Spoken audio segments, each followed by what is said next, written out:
स्वागत है हमारे उन सभी दर्शकों का जो YouTube, Facebook और वेबएक्स के जरिए सजीव प्रसारण में हमारे साथ हैं। इस वक्त मुख्यमंत्री निवास पर हमारे साथ हैं माननीय मुख्यमंत्री राजस्थान सरकार श्री अशोक गहलोत जी, माननीय चिकित्सा और स्वास्थ्य मंत्री डॉक्टर रघु शर्मा जी, हमारे सभी माननीय मंत्रीगण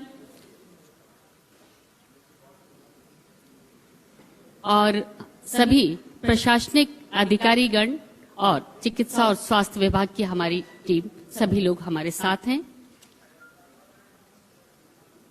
सर्दियों की गुलदावदी ने अपने पंख पूरी तरह फैलाए हुए हैं और इस खुशनुमा माहौल में आज हम सब इस मंगल टीके के राज्य स्तरीय समारोह में उपस्थित हैं।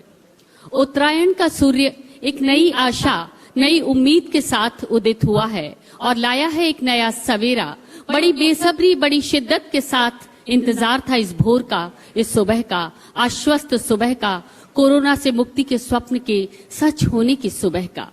सुबह आ गई है और रात के अंधेरे में हम इतने भटके भी नहीं, डरे भी नहीं और मरे भी नहीं, और इसका श्रेय हमारे माननीय मुख्यमंत्री जी और उनके नेतृत्व में हमारी सरकार को जाता है, जिन्होंने इस अंधेरी रात में हर मुमकिन चिराग जलाया, हर मुमकिन प्रयास आजमाया और परिणाम रहा राजस्थान राज्य में देश के औसत से कम संक्रमण, कम मृत्यु दर और देश में सर्वाधिक रिकवरी रेट। निश्चित ही हर नागरिक तक शीघ्र सुरक्षित कोरोना टीकाकरण पहुंचाने में भी हमारा राज्य राजस्थान माननीय मुख्यमंत्री जी के सक्षम, स्पष्ट, सटीक नेतृत्व में अग्रणी रहेगा।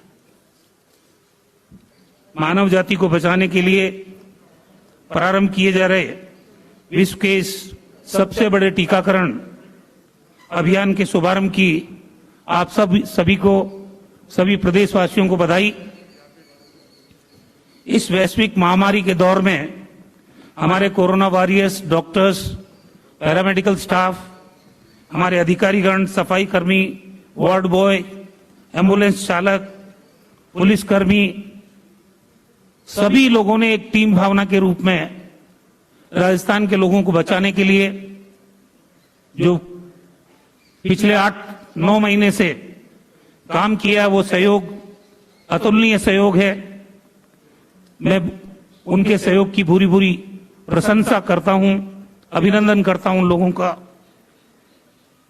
जैसा आप जानते हैं, जब से कोविड महामारी आई है, हमारे लोकप्रिय मुख्यमंत्री जी के नेतृत्व में राजस्थान ने जिस ढंग की शानदार परफॉर्मेंस दी है और राजस्थान सतर्क है, राजस्थान सुरक्षित है, इस नारे के साथ इस महामारी के खिलाफ राजस्थान में लड़ाई लड़ी गई और उसी प्रबंधन का नतीजा है, क्योंकि समाज का कोई तबका ऐसा नहीं जिससे वीडियो कॉन्फ्रेंसिंग के माध्यम से मुख्यमंत्री जी ने इंटरेक्शन नहीं किया हो, और उसी का परिणाम है कि आज राजस्थान में पूरे देश के अंदर सबसे कम मृत्यु दर है 8.87%।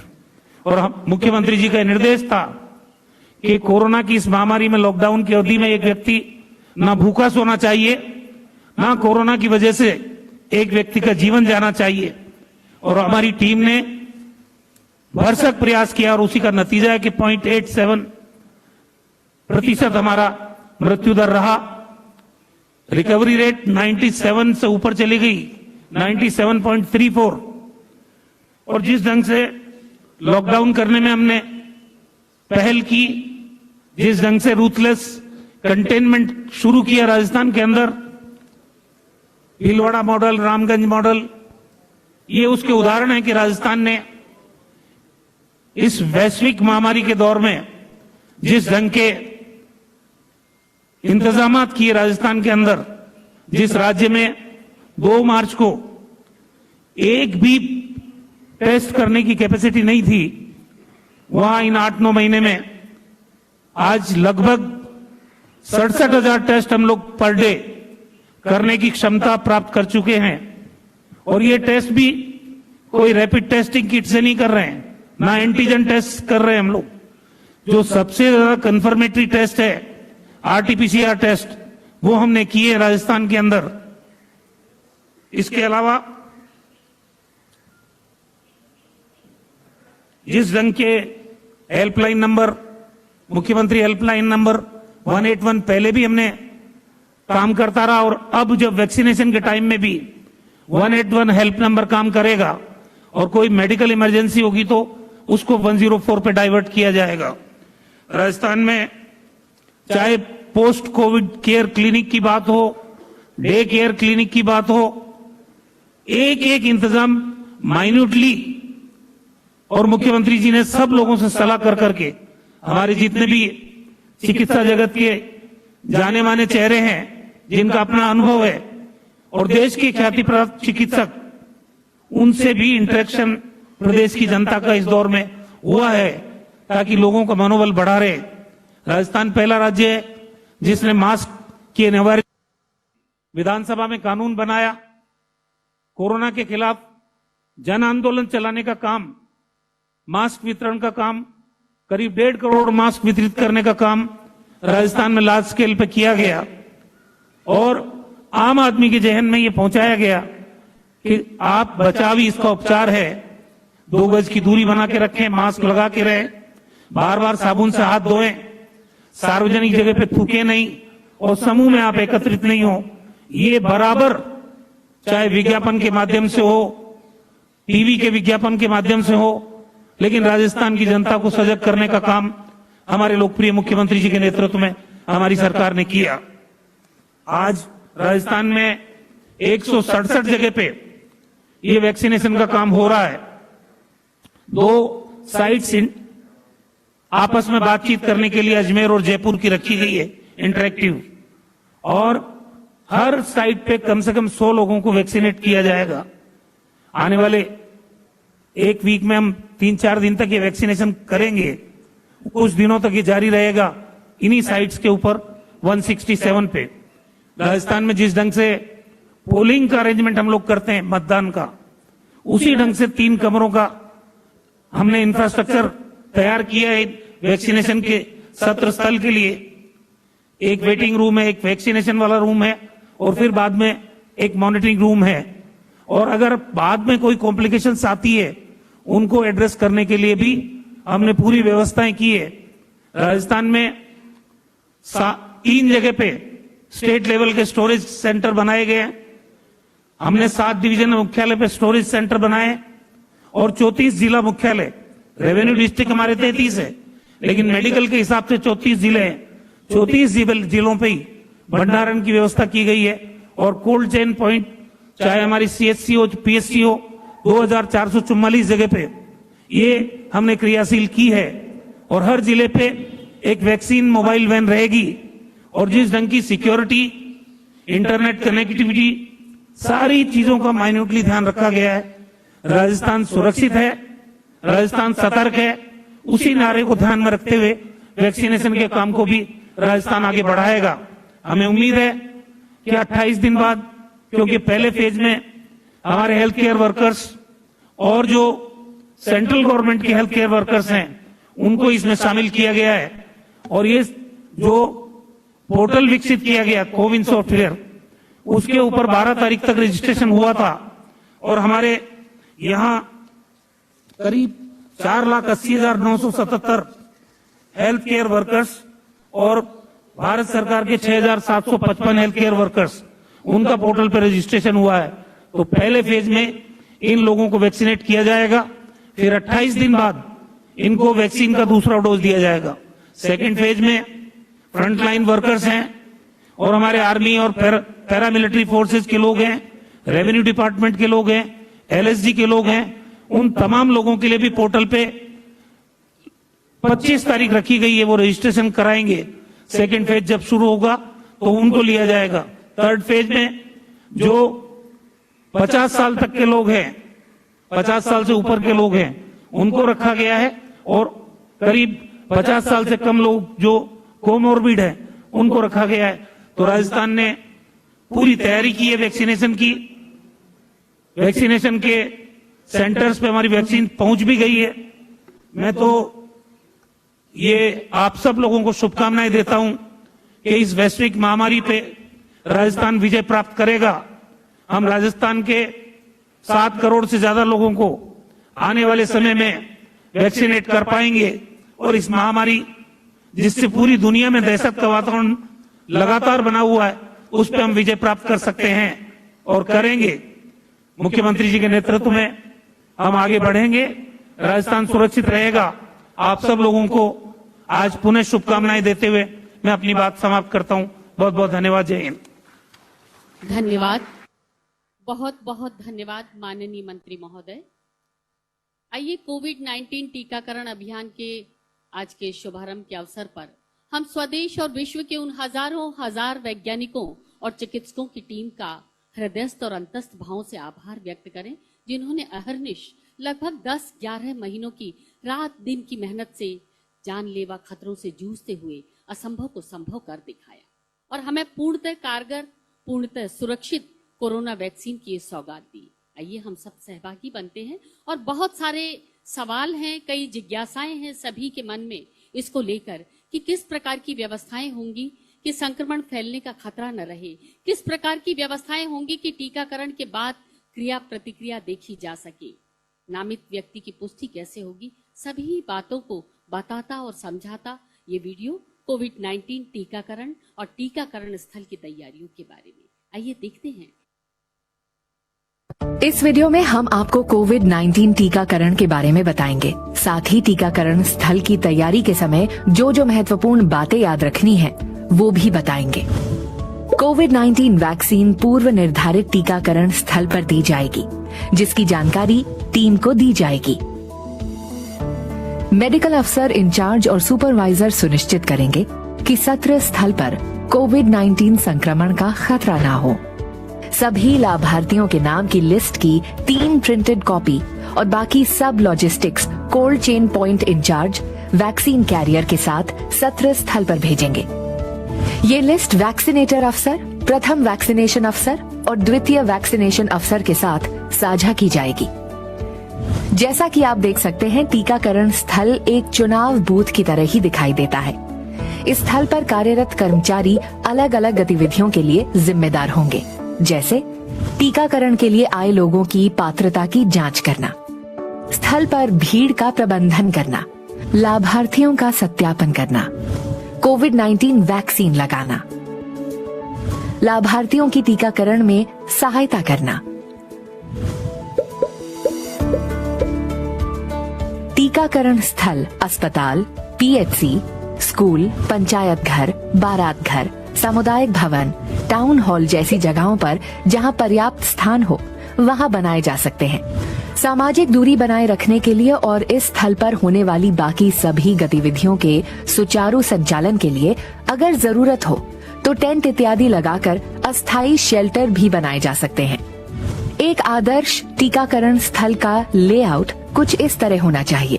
अगर संभव हो तो टीकाकरण बूथ के लिए एक अलग प्रवेश और निकास होना चाहिए। हर टीकाकरण स्थल में 3 कमरे या क्षेत्र होने चाहिए। पहला कमरा प्रतीक्षालय होगा, जहां लाभार्थी टीका लगवाने के लिए अपनी बारी का इंतजार करें। दूसरे कमरे का उपयोग टीकाकरण कक्ष के रूप में किया जाए, जहां टीकाकरण होगा। और तीसरा कमरा ऑब्जर्वेशन रूम होगा, जहां लाभार्थी टीकाकरण के बाद आधे घंटे तक रुकेंगे। इन सभी कमरों में आदर्श रूप से 2 दरवाजे होने चाहिए, एक प्रवेश और एक निकास के लिए। सुनिश्चित करें कि टीकाकरण स्थल पर लाभार्थी निर्धारित दिशा में चलें, एक दूसरे का रास्ता नहीं काटें। छोटी सी जानकारी वीडियो के माध्यम से। और आकस्मिक परिस्थितियां, अचानक आ पड़ी विपदाएं, समूचे ताने बाने को झकझोर देने वाली समस्याएं इतिहास में कभी कभी ही आती हैं, और जब आती है तब कसौटी बन जाती है, परीक्षा बन जाती है, इम्तिहान ले लेती है किसी देश या प्रदेश के मुखिया का, किसी देश या प्रदेश की सरकार का। और जिस राज्य में हमारे माननीय मुख्यमंत्री जी जैसे खेमनहार होते हैं, तब इन आपदाओं में सोचने, विचारने और उनकी क्रियान्विति का फासला बहुत कम रह जाता है, त्वरित कार्यवाही हो जाती है। माननीय मुख्यमंत्री महोदय, राजस्थान सरकार श्री अशोक गहलोत जी से अनुरोध, प्रेरणा शब्दों के लिए, उत्प्रेरण के लिए, उद्बोधन के लिए। लंबे समय से इंतजार था वैक्सीन का, जिस रूप में कोरोना महामारी ने प्रवेश किया देश के अंदर जनवरी के अंदर, केरला से, उसके बाद राजस्थान से,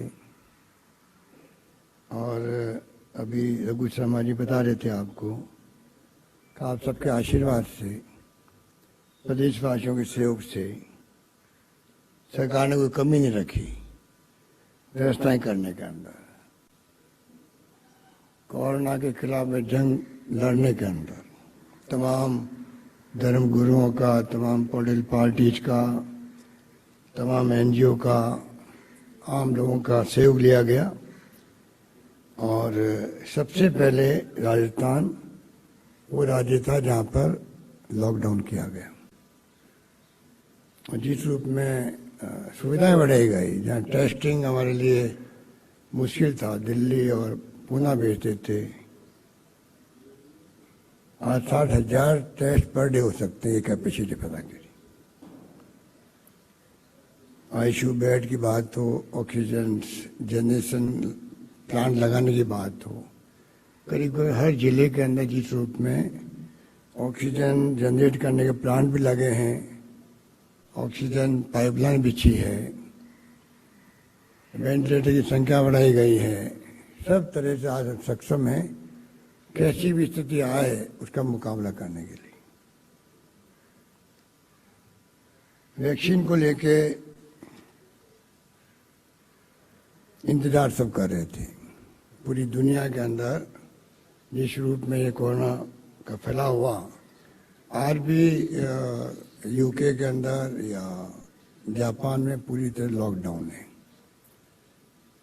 बाकी जो यूरोप हो या अमेरिका हो, सब जगह आज भी समस्या चुनौती के रूप में है, मुकाबला कर रहे हैं। हम लोगों ने भी जिस रूप में केंद्र सरकार हो चाहे राज्य सरकार हो, जो माहौल बना था 7-8 महीने, आपने महसूस किया होगा कि प्रयास किया गया कि सब मिलके कैसे मुकाबला करें। वो माहौल भी अभी याद आता है जब लोग चिंता कर रहे थे, पता नहीं कल क्या होगा। प्रदेशवासी, देशवासी चिंतित थे। अचानक लॉकडाउन लग गया पूरे देश के अंदर, तो मजदूरों के सामने संकट पैदा हो गया। लाखों मजदूर पैदल चल पड़े। वो दृश्य जिसमें दिखाए गए मीडिया में, वो हमारे सबके जहन के अंदर है। पर राजस्थान का सवाल यह है कि हम लोगों ने जो व्यवस्था करी, जिस रूप में रोडवेज बसों के माध्यम से ट्रेन चालू की गई, तो उस वक्त में राजस्थान सरकार ने आगे आकर के लोगों को भेजने की व्यवस्था करी। एसडीओ को कहा गया कि आपके क्षेत्र में कोई मजदूर पैदल नहीं चलता दिखे, उनको आप व्यवस्था करें, कैंप में ले जाएं, खाना खिलाएं और भेज दें। हमारी बसें पटना, गुवाहाटी, बंगाल तक गई थी, वहां से लोग लेके भी आए। बहुत शानदार व्यवस्था हुई। तो इस प्रकार से पूरी लड़ाई लड़ी गई, वो मैं समझता हूँ कि बहुत शानदार तरीके से लड़ी गई, जिसकी चर्चा देश में भी है, देश के बाहर भी है। राजस्थान की चर्चा भीलवाड़ा मॉडल हो, हमने नहीं उसको डिक्लेयर किया, भारत सरकार के स्वास्थ्य मंत्रालय ने ही मीडिया को कहा कि भीलवाड़ा एक मॉडल बन चुका है। रामगढ़ जयपुर हो, चाहे वो डेंगू की बात हो, पर सबका मुकाबला ढंग से किया गया। और यही कारण है कि हमारे यहाँ लगातार मृत्यु दर 1% से कम रही। वो बड़ी उपलब्धि थी। रिकवरी रेट भी बहुत शानदार रही, अब तो 97% से ऊपर आ गई। अब तो 5,000 के करीब एक्टिव केस बहुत कम हो गए। तो जिस रूप में पूरे मुल्क में करीब 1.5 लाख लोग मारे गए, फिर भी सारी व्यवस्थाओं के बावजूद भी लगभग 1.5 लाख लोग मारे गए। और राजस्थान में भी 2700 लोग करीब मारे गए हैं। पर मैंने देखा कि राज्यों में 8,000, कहीं 10,000, कहीं 12,000, कहीं 15,000, कहीं 50,000 तक लोग मारे गए। ये सब जो व्यवस्थाएं सरकार ने की, उसके साथ में जो संगठन ने साथ दिया, जिस प्रकार से लोगों ने साथ दिया, स्वयंसेवी संगठनों ने साथ दिया कि किस प्रकार कोई भूखा नहीं सोएगा, तो उसी रूप में लोगों ने आगे बढ़ के रात दिन काम किया, संस्थाओं ने भी, खाना खिलाने का भी। सरकार ने कैश काइंड में डिस्ट्रीब्यूशन किया। हमारे विधायक साथियों ने अपने स्तर पर खूब इमदाद करी लोगों की। इस प्रकार से सबने मिलकर लड़ी लड़ी, उसी के परिणाम है कि हम लोग लगातार यहाँ पर परफॉर्मेंस अच्छी देते गए और 1% से कम मृत्यु दर होना, मैं समझता हूँ कि वो अपना आप में बड़ी बड़ी उपलब्धि मानी गई पूरे देश के अंदर। चाहे केंद्र सरकार की टीम आई हो, उन्होंने भी एप्रिशिएट किया। इस प्रकार से आज संयोग से अभी 2 बार जो है 8 तारीख को 15 तारीख को 0 मृत्यु दर है। आप सोच सकते हैं कि आज 16 तारीख है, कल भी मृत्यु दर 0 हो गई। इस वक्त संयोग है कि एक तरफ तो 0 मृत्यु दर और दूसरी तरफ कोरोना वैक्सीन का प्रारंभ होना। मैं उम्मीद करता हूं कि जो प्रोटोकॉल समझा गया उस पर मैं नहीं जाना चाहूँगा, क्योंकि अभी मैंने इंस्ट्रक्शन करना है विभिन्न जिलों के साथ में, और जो इंतजार कर रहे हैं हमारे जो लोग वैक्सीन लगाने के लिए वहाँ बैठे हुए हैं, इतने कहना चाहूँगा कि जो प्रोटोकॉल दिया गया अभी भी, उसको वैक्सीन के बाद में फॉलो करवाना पड़ेगा राजस्थान के अंदर। ब्रिटेन का जो नया स्ट्रेन आया है, कल मैं आगे देख रहा था कि 5 साल से बढ़ते बढ़ते 125 तक पहुंच गया है। और पहले भी जब कंट्री में आया था कोरोना, तो एक केस आया था केरला में, एक केस आया था जयपुर के अंदर, और बढ़ते बढ़ते बढ़ते बढ़ते पूरे देश के अंदर लाखों लोग प्रतिदिन के आंकड़े होने लगे थे 1-1 लाख लोगों के। तो इसलिए हमें जागरूक रहना पड़ेगा, पब्लिक को समझाना पड़ेगा कि अभी वैक्सीन लगी है, तब भी वैक्सीन लगाने के बाद में भी आपको प्रोटोकॉल निभाना पड़ेगा। और 130 करोड़ की आबादी है, करीब 1.5 साल लगेगा वैक्सीनेट होने के अंदर। कोई मामूली अभियान नहीं है, बहुत बड़ा अभियान है, उसमें बहुत टाइम लगेगा, साल भर लग जाएगा, कम से कम साल भर लग जाएंगे। और ये तभी चेन तोड़ पाएंगे तब हम लोग जो कोरोना का वैक्सीन लग गया उसको भी, और जो वैक्सीन नहीं लगा है वो भी प्रोटोकॉल का निर्वहन करेगा, तब जाके आगे फैलाने में वो कामयाब नहीं हो पाएगा और चेन टूट जाएगी, तब जाके ये पूरी तरह कोरोना समाप्त हो सकता है। वरना अगर फैलता रहा आगे से आगे और लापरवाही की, कब तो वैक्सीन आ गई है, जिंदगी की चिंता नहीं है, तो मैं समझता हूँ कि हमें तकलीफ आ सकती है। इसलिए मैं इस मौके पर तमाम साइंटिस्ट जो कंट्री में जिसने कोवैक्सीन और कोविशील्ड बनाई है, हमारे साइंटिस्ट एक्सपर्ट के ऊपर हमें गर्व होना चाहिए कि जिन्होंने बहुत कम समय में, वैक्सीन बनने में टाइम लगता है 10 साल, 15 साल, 12, 20 साल का टाइम लगता था। वो वैक्सीन अगर 10 महीने में बनाई गई हो तो आप सोच सकते हो कितनी मेहनत की होगी। इसलिए कुछ लोगों आशंका भी है, मैं समझता हूँ आशंका रखने की कोई आवश्यकता नहीं है। सारी तरह से टेस्ट होकर के, ट्रायल होकर के वैक्सीन आई है। उसी रूप में भारत सरकार के विभागों ने इसको मंजूरी दी है। उसी रूप में सब लोग आगे आ रहे हैं वैक्सीन लगाने के लिए, और हमें भी जनता को विश्वास दिलाना पड़ेगा कि आप निश्चिंत रहें, घबराए नहीं, वैक्सीन सोच समझ के आई है। और वैसे भी हिंदुस्तान जो है वो दुनिया का सबसे बड़ा मुल्क है जहाँ से वैक्सीन यूनिसेफ के माध्यम से पूरी दुनिया के मुल्कों में पहुँचती है। करीब 60% से 80% तक वैक्सीन यहाँ बनती है पहले से ही। तो वैक्सीन के अंदर हमारा मुल्क एक्सपर्ट है, ये भी हमें लोगों को समझाना पड़ेगा। इस रूप में मैं समझता हूँ आज 167 केंद्र में एक साथ टीकाकरण का काम शुरू हो रहा है, और 5 साल से हम चाहेंगे कि आपके सामने बातचीत भी करें, हौसला अफजाई करने के लिए ये प्रोग्राम इसलिए रखा गया है कि जिससे कि प्रदेशवासियों में कॉन्फिडेंस पैदा लगातार बना रहे, और हम लोगों ने जिस तरह कोरोना का मुकाबला किया है कामयाबी के साथ में, उसी रूप में वैक्सीन के पूरे प्रोग्राम को ढंग से चलाने में भी हम लोग पूरी तरह कामयाब हो सकें।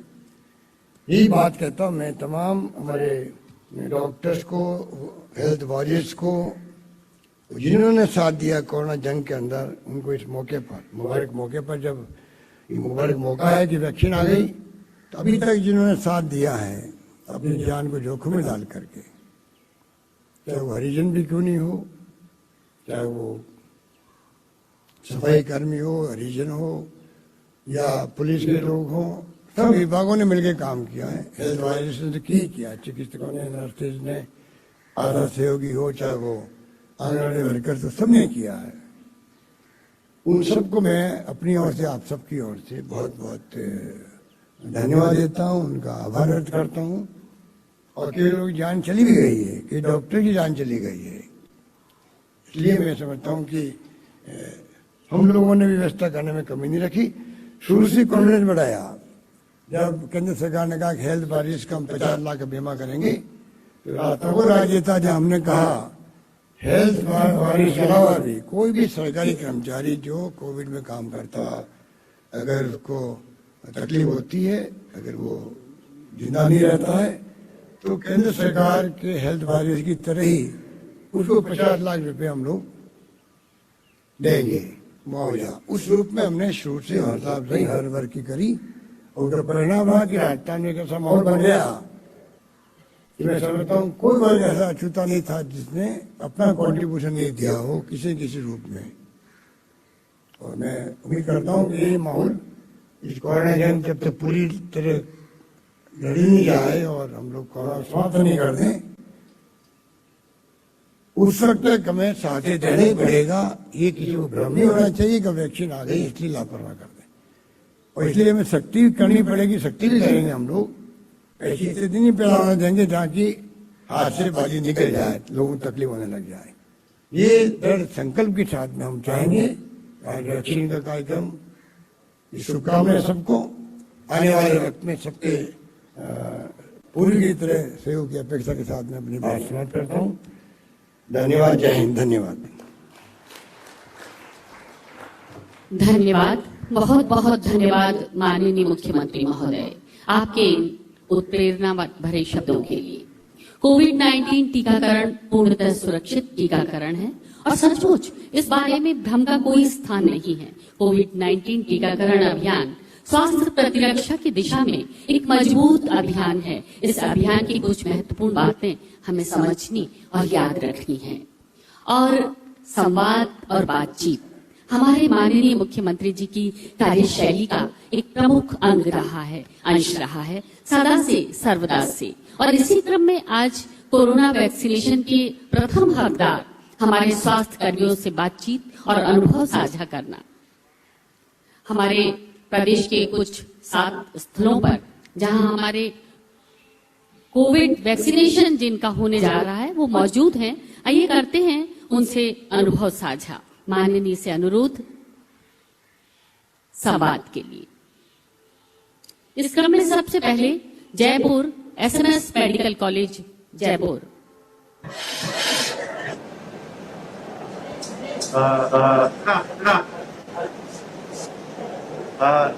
सर बहुत बहुत शुभकामनाएं, आपके आशीर्वाद के लिए आपके मार्गदर्शन सपोर्ट से जो मैनेजमेंट का प्रोग्राम और हमारी पूरी चलाया आज वो काफी हद तक कंट्रोल, और हम सभी लोग आपके संकल्प को करने के लिए डेडिकेटेड है।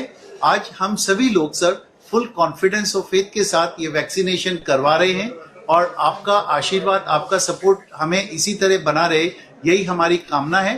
और हम आपके हर दृढ़ संकल्प को साकार करने के लिए तत्पर है, और आपको हम हमेशा जो आपका निर्देश मार्गदर्शन होगा उसके लिए हम कार्य करने को तैयार रहेंगे।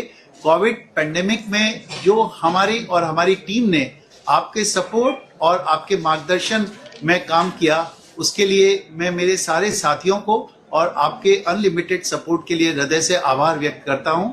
आज सबसे पहले हम लोग कोविड वैक्सीनेशन लेके सोसाइटी एट लार्ज और हमारे सभी वॉरियर्स को हम ये मैसेज कन्वे करना चाहेंगे, जैसा कि आपने बताया सर, कि ये साइंटिफिक एक्सीलेंस का एक पार्ट है, वेल टेस्टेड वैक्सीन है और हम सब गौरवान्वित महसूस कर रहे हैं कि आप हमारे से संवाद कर हमारी हौसला अफजाई कर रहे हैं। Thank you very much sir, thank you very much. Doctor Sudhir Bhandari ji, बड़ी जानकारी मिली है कि आप स्वयं भी वैक्सीनेशन की शुरुआत कर रहे हैं, खुद के टीका लगा करके। आपको कैसा महसूस हो रहा है? सर मुझे बहुत अच्छा लग रहा है। आपका मार्गदर्शन, आपका उत्साहवर्धक हमेशा जो सपोर्ट रहा है। हम कोविड पेंडेमिक में हर चीज में प्रथम स्थान हासिल किया है। अगर हम मार्च से देखें तो जो हमारा ट्रीटमेंट प्रोटोकॉल है, हाइड्रोक्सीक्लोरोक्वीन, हमारा रेमडेसिविर और टॉसिलिजुमैब है, जो कि आपने सिर्फ हमारे प्रदेश में सब फ्री में उपलब्ध कराई, तो हमारा प्रदेश जिस तरह अग्रणी रहा है, मुझे बहुत खुशी है कि आप लोगों की ब्लेसिंग से ये मैं वैक्सीन ग्रहण कर रहा हूं। और मेरे ख्याल से आपकी जो संकल्प है पूरे स्टेट को कोविड फ्री करने का, इम्यूनिटी बढ़ाने का, मुझे बहुत ही खुशी है। इनफैक्ट मैं आई थिंक पूरे पेंडेमिक में आज सबसे ज्यादा खुश हूं। आपकी ब्लेसिंग्स और सपोर्ट के कारण मैं सबसे पहले वैक्सीन लेने वाला हूं सर। और डॉक्टर भंडारी जी, डॉक्टर पीसी डांडिया जी, जिसकी उम्र करीब 93 साल की उम्र है, उनसे मैं जानना चाहूंगा कि जो व्यवस्थाएं की थी आपने यहाँ पर, आपका आशीर्वाद रहा, आपका मार्गदर्शन रहा, ये मीटिंग में आप खुद आए थे, आप कैसा महसूस कर रहे हैं? और ये टीकाकरण का अभियान पूरे प्रदेश में चल रहा है, उसमें आप क्या संदेश देना चाहेंगे प्रदेशवासियों को? देखिए, पहले तो मैं आपको कॉन्ग्रेचुलेट करना चाहता हूं। मैं ये वॉच कर रहा हूं 9 महीने से करीब, और 9 महीने में करीब 9 मीटिंग्स मैंने अटेंड करी हैं जो आपने बुलाई, अपने ऑफिस में बुलाई और मेडिकल कॉलेज जयपुर में बुलाई। और मैं देख रहा था कि ऐसा जैसा लीडरशिप आपने दी, अगर वैसी हमें पहले होती तो राजस्थान एक मुल्क है कि जो पहले पिछड़े हुए स्टेट्स में आता था, अब पिछड़े हुए स्टेट से रह के ये अग्रसर स्टेट्स में हो गया है। पहले हम दूसरी स्टेट्स को फॉलो करते थे, अब राजस्थान को सब लोग फॉलो करने लगे हैं। आपने सबसे पहले ये फ्री मेडिसिन की जो प्रथा चालू करी थी, मैं कहता हूं कि साहब, हमने आपको रेकमेंड किया था कि आप फ्री मेडिसिन करिए, और आपने एक दिन में ही कर दी थी सारे राजस्थान में, कि सारे अस्पतालों में एक दिन में कर दी थी। तो हमने नहीं कहा था आपसे कि एक दिन में करना, हम चाहते थे कि आप इसे फेस्ड आउट प्रोग्राम में करेंगे, मगर आपने एक दिन में ही कर दी। तो मुझे डाउट हुआ था कि राजस्थान में ये और ऑफिसर्स भी आपको फॉलो करेंगे कि नहीं, मगर वो सब ने फॉलो किया, और राजस्थान इतनी आगे बढ़ गई है कि आज ये मृत्यु संख्या देख रहे हैं हम, सबसे कम राजस्थान में हुई है। और राजस्थान उन स्टेट्स में आ गया जिन स्टेट्स में 2 या 3 स्टेट्स इंडिया की हैं, उनमें आ गया है। और हम समझते हैं कुछ चीज़ों में राजस्थान नंबर 1 आ गया है, और मैं आपको बहुत धन्यवाद देता हूँ। आपको नहीं, मैं आपको एक बात और कहना चाहता हूँ। ये हमारे प्रिंसिपल साहब जो सुधीर भंडारी जी हैं, मैंने यहाँ, देखिए, मैं मेडिकल कॉलेज में 72 ईयर्स से काम कर रहा हूँ, और मैंने 22 प्रिंसिपल्स देखे हैं यहाँ। मैंने ऐसा प्रिंसिपल कोई नहीं देखा। अगर कोई उदाहरण हो सकती है तो पहले डॉक्टर कासलीवाल थे, और ये राजस्थान गवर्नमेंट में ही हुआ है और गवर्नमेंट ऑफ इंडिया में हुआ है कि जब डॉक्टर कासलीवाल का रिटायरमेंट का टाइम आया तो उनसे चीफ मिनिस्टर ने कहा कि साहब, आप तो रिटायर हो ही नहीं सकते। जिस दिन आप खुद कहोगे कि हम रिटायर होना चाहते हैं, उस दिन हम सोचेंगे। और डॉक्टर कासलीवाल ने was the one principal in whole of India जो 67 ईयर्स की एज पे खुद ने कहा कि अब मैं काम नहीं करूंगा, और रिटायर कर दिया। और ये उनके बाद मैंने देखा कि ये जो हैं हर वक्त ये 24/7 है। एक दिन मैंने उनसे पूछा कि आप इतने अपडेट कैसे रहते हो, ये तो मैंने कहा कि आप पढ़ते कब हो? तो इन्होंने बताया कि पढ़ता तो रात को 12 बजे बाद हूँ। अब आप इससे इमेजिन करिए कि ये अपनी वाइफ से, मैंने नहीं पूछा कि आप अपनी पत्नी से कब बात करते हो, नहीं पूछा। आप पूछ सकते हैं कि आप पत्नी से कोई बात भी करते हो कि नहीं। धन्यवाद। डॉक्टर संजय साहब, एक बात मैं और कहना चाहूँगा कि एसएमएस हॉस्पिटल ने इस रूप में शुरुआत में जब कोविड आया था तब जो दवाइयों का कॉम्बिनेशन बनाया था, क्योंकि पूरे दुनिया के मुल्कों में इसका कोई इलाज नहीं था, कौन सी दवाएं काम आएगी किसी को नहीं मालूम था। तब आपने जो कॉम्बिनेशन बनाए थे दवाइयों के, उसको WHO ने भी, अमेरिका के कई डॉक्टरों ने भी और हिंदुस्तान के कई लोगों ने फॉलो किया था। बल्कि डॉक्टर ट्रंप ने जो दवाएं मंगाई थी हिंदुस्तान से, वो दवाइयों के कॉम्बिनेशन में आपने पहले अप्रूव किया था। इस बात की मुझे बहुत खुशी है। Doctor Vinod Kumar Mathuria, nursing superintendent 57 agent.